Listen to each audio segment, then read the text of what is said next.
Hello guys, I'm doctor smile and welcome to new shorts. നിങ്ങളുടെ കയ്യോ കാലോ മുറിഞ്ഞു, ഒരു ഭാഗം അറ്റുപോയി.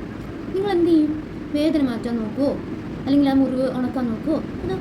അതങ്ങ് മുറിഞ്ഞില്ലേ, അതങ്ങ് മാറ്റിയത് ആ വിരലിന് വേണ്ട, ബാക്കി കൂടെ കട്ട് ചെയ്ത് കളഞ്ഞേക്കാന്ന് വിചാരിക്കും. എന്നാൽ ഇതുപോലെയാണ് നിങ്ങളുടെ പല്ലിന് എന്തെങ്കിലും പറ്റും. പല്ലിനൊരു വേദന വന്നു, പല്ലൊന്ന് ഇടിച്ചു വീണു, ഡോക്ടർ പറയുന്നു പല്ലിനെ ട്രീറ്റ് ചെയ്യണമെന്ന്.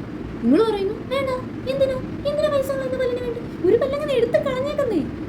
ഈ പല്ലും നമ്മുടെ ശരീരത്തിലെ ഭാഗമാണ്, ഈ കയ്യും നമ്മുടെ ശരീരത്തിലെ ഭാഗമാണ്. ഇതിന് തമ്മിൽ എന്താ വ്യത്യാസം? പല്ലെന്താ കട്ടിയുള്ള സാധനം ആയതുകൊണ്ട് അതിന് ജീവനില്ലേ? കൈക്ക് ജീവനുണ്ട്, കൈ നമുക്ക് ആവശ്യമുണ്ട്, പല്ല് നമുക്ക് ആവശ്യമില്ലേ? ഒരു പല്ല് പോയി കഴിഞ്ഞാൽ ഒരു പ്രശ്നമില്ല, എന്നാൽ കൈ പോയാൽ അങ്ങനെയാണോ? അങ്ങനെയല്ല, പല്ല് പോയാലും പ്രശ്നമുണ്ട്. നമ്മുടെ വായിന് ഒരു പല്ല് പോയി, ആ ഒരു പല്ല് പോകുന്നത് ഇപ്പം എൻ്റെ ഈ പല്ല് പോയി.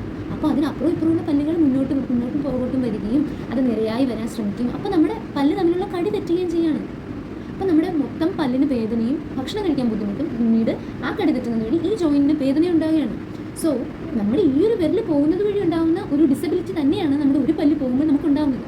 എന്നാൽ നമ്മൾ അതിനോട് കാണിക്കുന്ന റെസ്പോൺസ് ഇസ് ഡിഫറെൻറ്റ്. നമ്മുടെ പല്ലിന് നമ്മളല്ലേ നോക്കേണ്ടത്. സോ